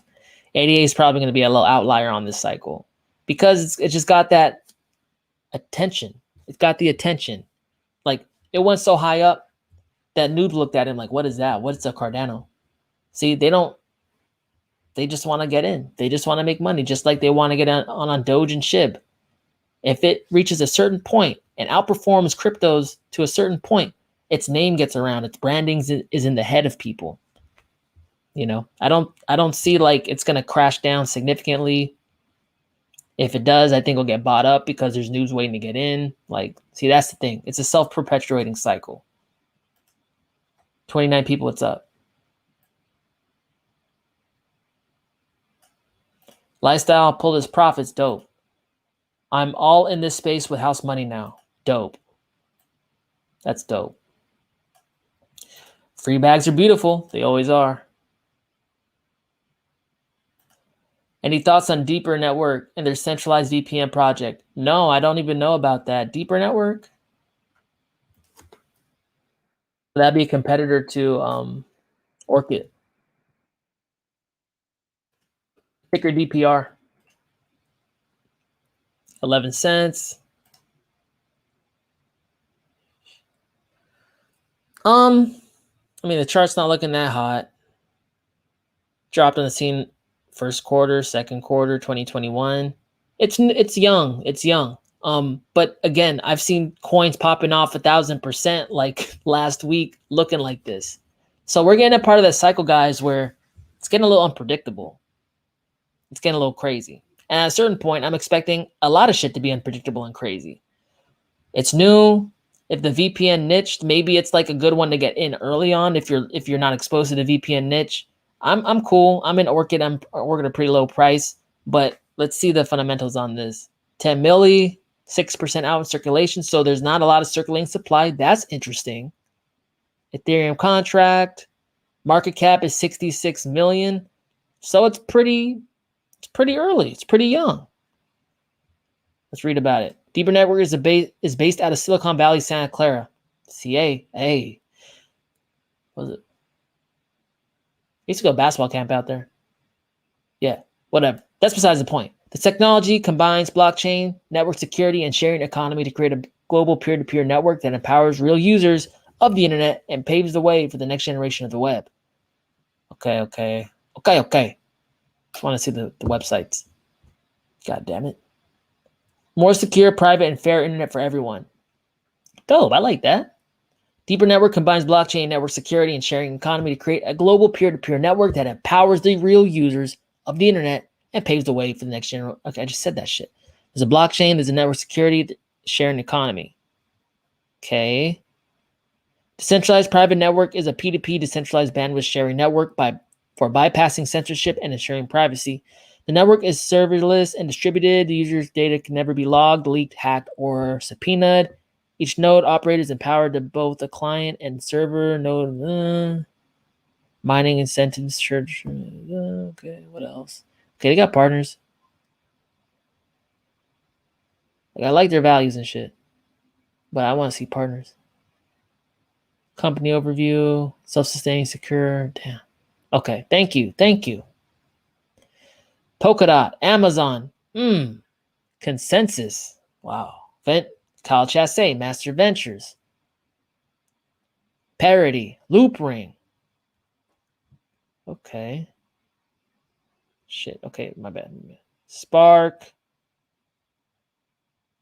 China Polka. Pools. Best Buy. Hey. Everyday low prices. Media, Bloomberg. Okay. We know this. Hey, that's interesting, man. Interesting. How much is it? I forgot. 11 cents. Or can you buy it? I'm liking newer projects right now at this point. If I am going to do anything like that, I'm liking newer projects. 1inch, Loopring Exchange, Gate.io. Okay. Interesting. Check it out, guys, if you want to learn more about that. Want to get in the decentralized VPN niche. Has some pretty crazy partners. I haven't done much research on it, obviously, but Amazon, Best Buy. What else you got to hear about that? Crazy run coming, 3x on Bitcoin. Hey, I like that. I always like it when my Bitcoins go up. I need that. I need lots of that. Atom is at all-time highs. It is. Did it go up again? Shit. Oh, 333. 333. Let's get it, Adam. Come on. Come on. I need you to do a soul thing. I need you to do it. You can do it. Sometimes I hype up my cryptos. I go look at my ledger. I'm like talking to it. Like, come on, baby. Let's go. Come on, you can do it. You know, warming them up. They got to stretch if they're going to run, you know. Icon price thoughts. Optimus on live. Icon live in 2 weeks. More airdrops. Oh, really? I took my eye off the airdrop thing. ICX. It was doing okay the other day, wasn't it? Yeah. See, it's winding up. It's winding up. You're seeing a lot more volume come up in here. It's doing like that thing. We're getting chopped. We're getting chopped. We're working back up. It's grinding up. And this is good to see, to be honest. It's better to me when something does this, because at a point, like it's just building in a base all the way through. Even though I had a pretty prolific drop, I mean, we all know that that's not because Icon. That's because Bitcoin. Okay, that's unfortunate. But we have more systematic buying. Icon's a big stake coin. It's big in Korea. They got a lot of stuff building on it. 2.0 is coming through at some point. More and more projects are building an Icon, joining the air drip program, like you mentioned. And we see some pretty significant volume come through when it dropped down to $1.35. So Icon is going to do something like Wanchain will do once it overtakes right here. Then we have to worry about the $4 level. But at some point, just like Wanchain, Icon's going to make a big impulse up towards all-time high. Dubdigital, these are old coins, and they're lagging. Yeah, a lot of shit's lagging, man. I mean, shit. We got to talk about the same stuff every time. But Icon has bones. See, that's the thing. Icon has bones. It's not just the rinky-dink altcoin. It's in one of the most bullish countries in the world. Icon's a big project in Korea. You know, everyone doesn't think about every project like you do or your part of the world. Different sections of the world have their own preferred projects. Korea has historically been very bullish on crypto. I think Icon's going to be fine. I still hold mine. I'm smoking some hopium, bro. Hey, pass it, man. Sometimes I'll be watching the same YouTube like videos, like hopium, give it to me. Let's see. Oh shit, I'm smoking some Jack Herrera. Hey, that's some educated weed, man. Very good choice. Nice sativa from a dispensary in Chicago, overpriced, but very nice. Hey, Jack Herrera's famous strain, man. Famous strain. It's mixed with like everything. Well, people mix it with everything. Hey, we need some exit liquidity. LOL. That's true. You guys don't make money if you're not taking someone's money. You understand that, right? That's why we need people to come in. Not like we're planning to dump it on them, but if we all sold at the same time and no money came in, everything would just go to like zilch. I don't know. That's the thing. Exit liquidity. You got to have someone on the other side of the trade always. It's typically why it's good to buy low, sell high. Because you're entering when no one's coming in. You're selling when a lot of people are coming in. So you're able to exit. ZIL has no purpose I can see. Aren't they like big on Web3?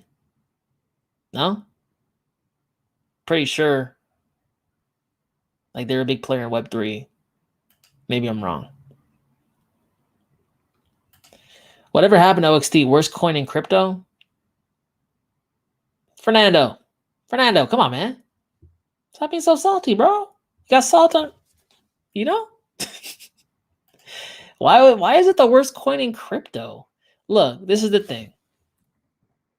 It got a lot of noob eyes. Noobs rushed in. Now they're salty that it came down a lot. Like this was all from like Barstool Presidente, that Dave Portney dude.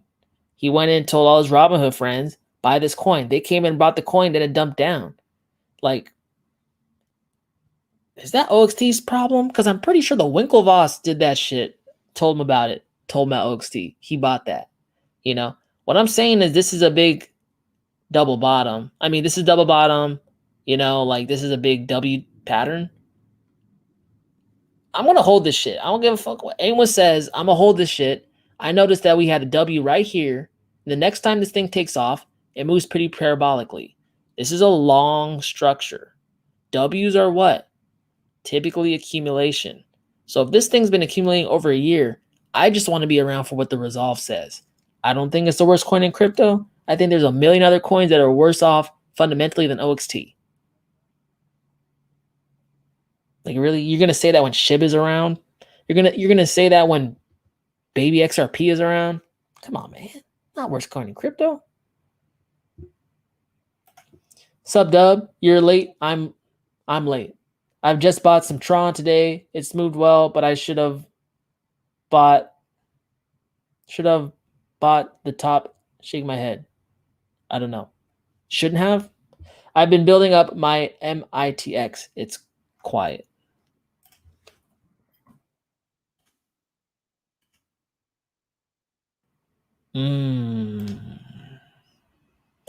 It's up 45% today. Holy shit. MITX. Hey, this shit was like partner with. I was surprised to find this one, man. It's partner with Google Cloud. No, Amazon Cloud. Some other people. Check my video on it. I did a video with it and Stack. Those are my last like altcoin gems. Hey, slight, bottom trend line's moving up slightly. It's been doing some gyrations. It's a small cap. It's a very small cap. But when you zoom out and look at it, it was able to hit up high, man, like 14 cents. Currently it's sitting at 6. So I think it can do some nice things. It's partnering with the right people. It's focusing on reducing like the friction enterprises have to go through to implement blockchain solutions. It's kind of like a one-stop shop, tailored to their needs kind of thing, where they can like, oh yeah, and also prototyping blockchain like environments to use in business. It's aiming at big people, right? So whenever you have coins that don't really tailor at all to small retail investors, it goes largely unnoticed, right? Because they can't really wrap their head around it unless you've had a business background, unless you've dealt in business or understand how those things could have a use case. But you know how like big projects that tailor to enterprises get down. One partnership can be like, okay, Amazon's going to use it. Then it goes from not that much traction to 1 million real quick. And actually, Amazon's been working with them. And Huawei. That was the other one, Huawei.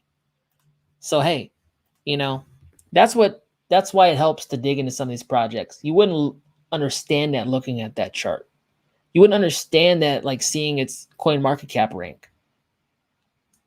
684, Yeah, I don't think it looks too bad. I think it's going to be okay. Shouldn't. Okay, it makes more sense. Thank you for your analysis. I picked Zill also.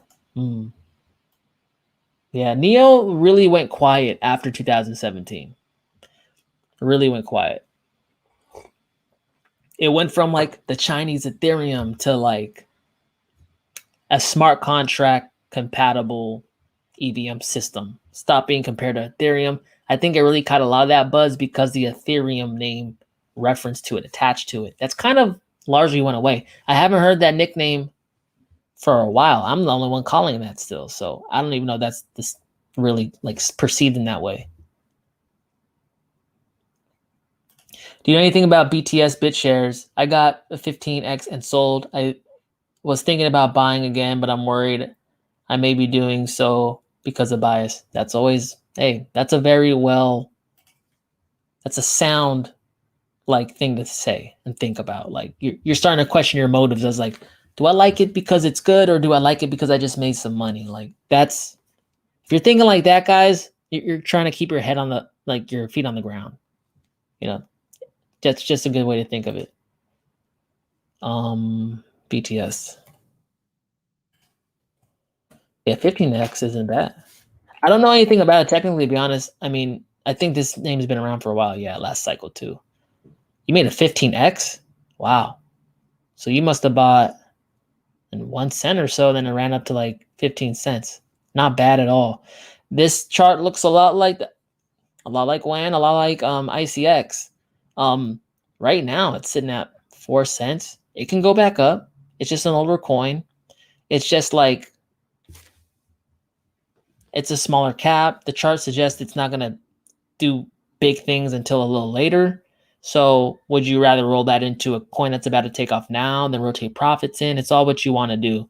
But hey, it's been around a cycle, hasn't died yet, rose up again, showing that it has some life in it still. Hey, you can do whatever you want, to be honest. I can't really tell you what to do, but like that's my thinking. A lot of people think that these older coins, they're dead. I'm not of that opinion. I just think that they were going to pop off a little later on. I mean, it already did. It already gave you 15x. So, hey, it already got back up here once. This was the first resistance set in September 2018. There's a few other resistance here. Just use it. I wouldn't do like a long hodl kind of thing. I would use it as like a mechanism just to turn profits, multiplication events, but my bad. Wasn't the greatest. Hey, this Ethernet cable's dope. What are your thoughts on taxes on crypto or a smart way to handle that besides going to another country like Puerto Rico or Portugal? Not financial advice. I pay my taxes in crypto.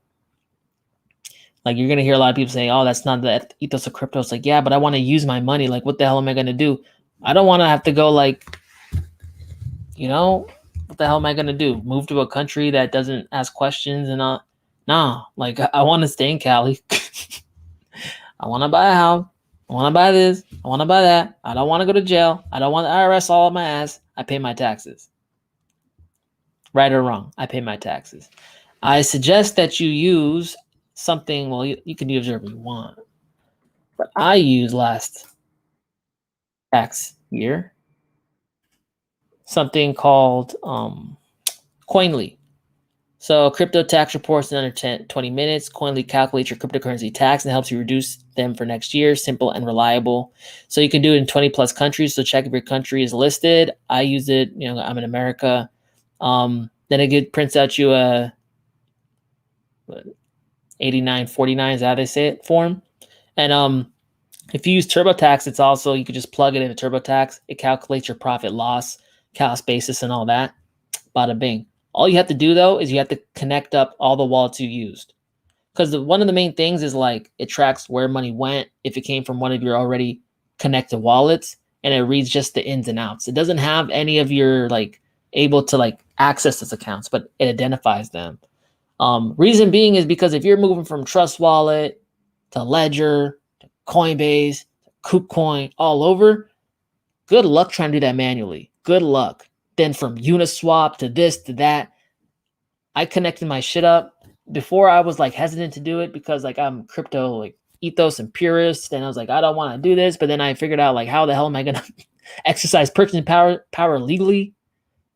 Connected it up, saved me like a million freaking hours. So check this out. There's also other ones too, but this one has been pretty well reviewed by other people in the space as well.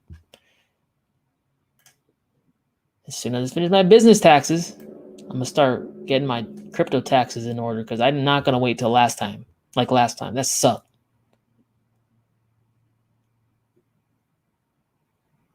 LOL. OXT is one I'm still buying on the low. Hey, I'm gonna stick to my investment thesis on OXT. I've been seeing orchids everywhere, man. Dubdigital, you make investments up based off that shit? Sometimes. Just kidding. The fundamentals line up. I see that big macro chart. It must mean something in the resolve. And I see orbits everywhere. Yeah. It all makes sense. 27 people, what's up? I'm pissed I lost all my crypto in a boating accident. Back to eating ramen.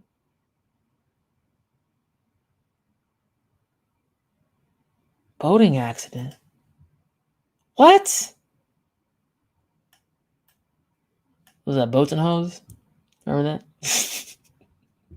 that? Was it Entertainment Worldwide? Any thoughts on Tezos and the launch of one of the Tezos ecosystems? Can Tezos be one of the leading decentralized platforms? I like Tezos till I Bezos, you know?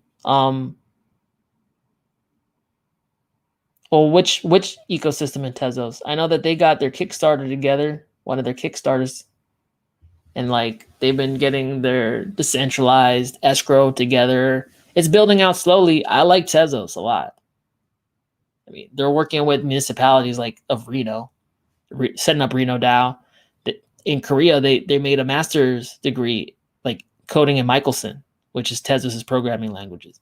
And one of the things I really like about Tezos is that you could verifiably mathematically, like not 100%, but probably like prove in probabilistic in probabilistic terms that a smart contract won't fuck up.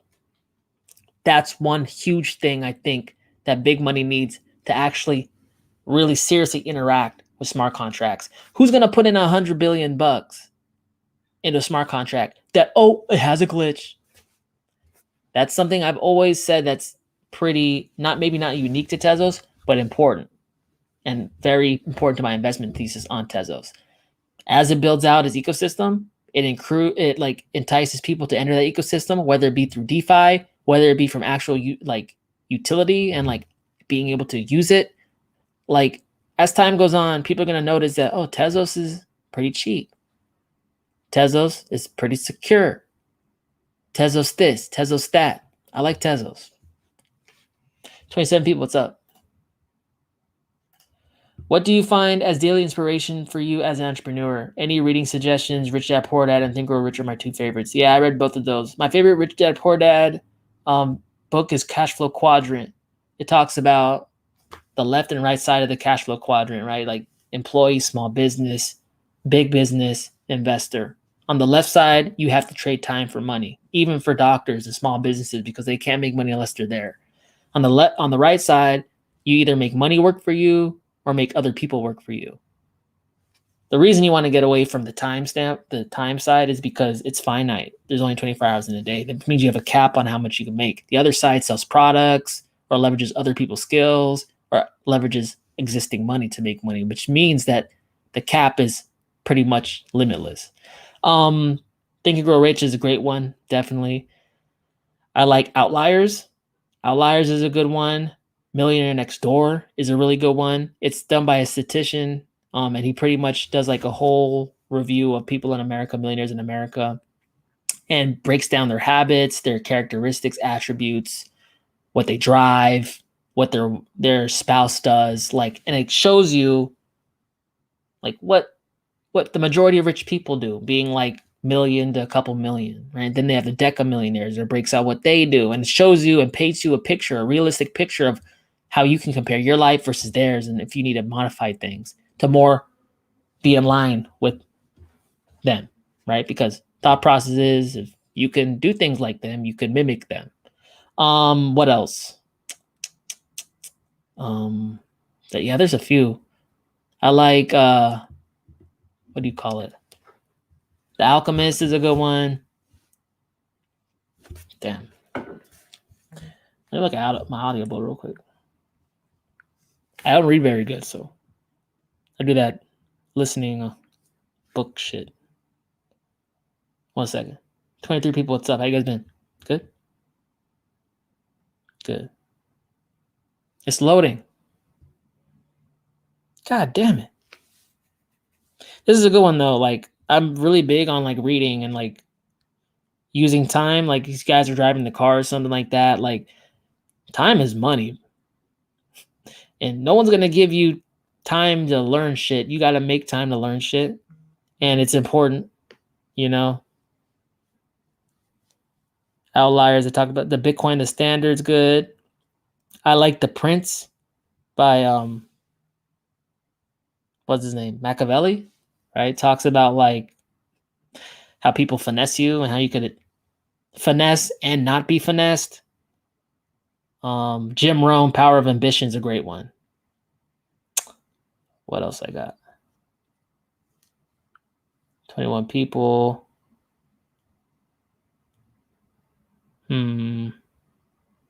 Talked about that one. I like Harry Dent shit. Anything Audible, Harry Dent I've listened to. 33 Strategies of War. Great book. Great book. Oh yeah, and also The Art of War by Lao Tzu.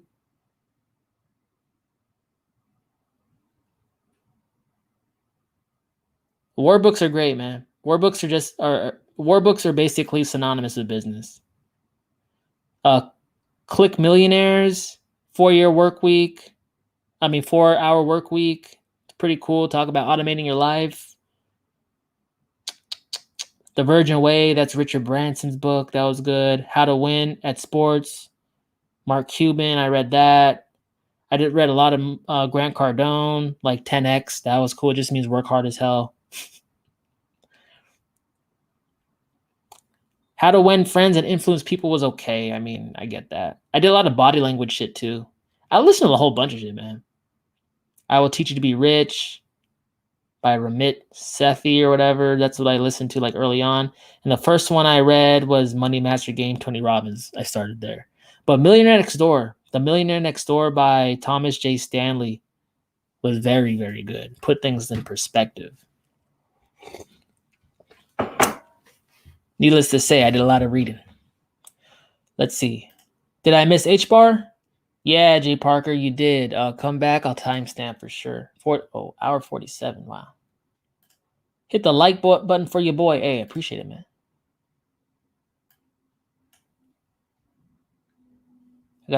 I gotta get through the super chats though. Getting kind of late on this one. $5, man. Thank you very much. XYO Project Opinions. I see great use in tech, just like the spike in the chart. 49% held by big holders. Opinions. Thank you for your shows. Always killing it. Appreciate you. Let's see. XYO. Down 14%. Down. Well, I'm happier for everyone who got into this. I don't know if I will. Big spike. That's interesting, man. That was crazy. What is it? Let's see. Let's just go to the website real quick. I got to wrap this one up soon.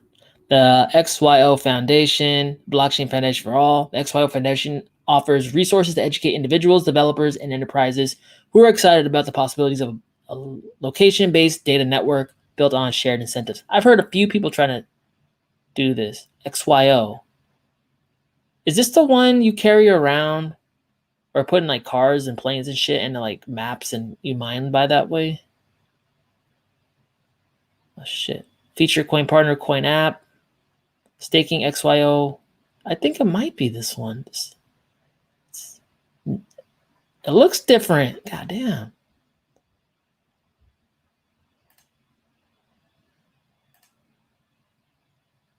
What do I think? Look, so I think area networks, for the most part, someone's going to win that. Like, we got, what's the other one? That shit. I forgot. I just think it's a good idea. I mean, yeah, I've seen a couple of projects try to do this. I haven't really seen one catch hold. I'm not sure if XYO was the one I was thinking about or not, but I think that's cool. I'm not going to touch that right now. It's not where I want to be in terms of risk, but interesting. I think like mapped area networks in terms of blockchain are going to be something. Do I understand 100%? No, but there's been enough of these out there coming out where it's like the niche is starting to build itself out. Someone's going to win. Is it going to be the cycle? I think it's a little bit ahead of its time, to be honest, but I look at this chart and this price pump and I'm not quite sure if that's true. This shit went up high as hell.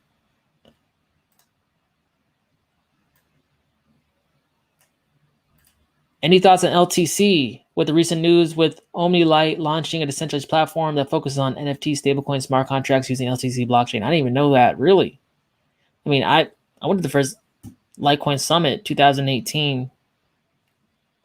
I like LTC. I still got my LTC. I've been holding LTC for 3 years now. I was holding it before then. I like LTC. I got a bag, man. I didn't know about that, but anything that brings more utility to Litecoin is great because Litecoin has it's a huge bona fide coin, old coin. Trying to focus on payments. Now we got Bitcoin Cash slotting in there and a few others, so we'll see how that goes. But anything that helps bolster the investment thesis for Litecoin, whether they get NFT functionality and other things, I think is great because it's been kind of resting on the transaction thing for a while with the integration of Lightning and all that, and that hasn't really come to fruition. So anything that like increases why people will hold it, I'm all for it. Bubba Hot Tap, $5. Thanks for all you do, man. Keep on spreading the crypto good news. Salute. Hey, appreciate you. $5. Thank you very much.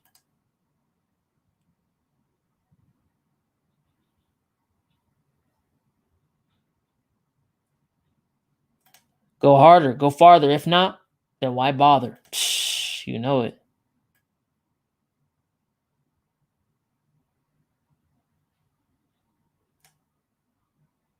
Hold up. Yo, homie, I'm with you on the 4-year cycle, but curious to hear your thoughts on if this sideways market's off and on for the past 4 months is any type of indicator for a shift coming. Sideways market? Well, we had a big old drop. It had to go sideways. And better than going down more, like it's consolidation. Yeah, like just watch that grinding up. Like if we're moving up, we're giving a little bit back on the Bitcoin, but watch it keep grinding up towards that cyclical high at 65,000. If we keep approaching, volatility starts like restricting, it's going to pop up at the other end. I mean, like, I'm not quite sure the nature of your question, meaning like, is there like indication that it could change? The 4-year cycle could change? I would have said more definitively yes if Bitcoin dropped lower, but it had a pretty big resurgence upwards. Gave a little bit back. I said September is going to be a choppy month. I'll make a more definitive statement once we enter October, and if things don't turn around then it's starting to be different than what we've historically seen. You know what I'm saying? Like, I don't have too much to go off of right now. We're still in limbo. September has always been choppy, even in past cycles, and it's choppy now. If it continues to be choppy or even bearish in October, then things are going to start to look less like previous cycles. But at this point, hey, it's always been kind of choppy, 18 people.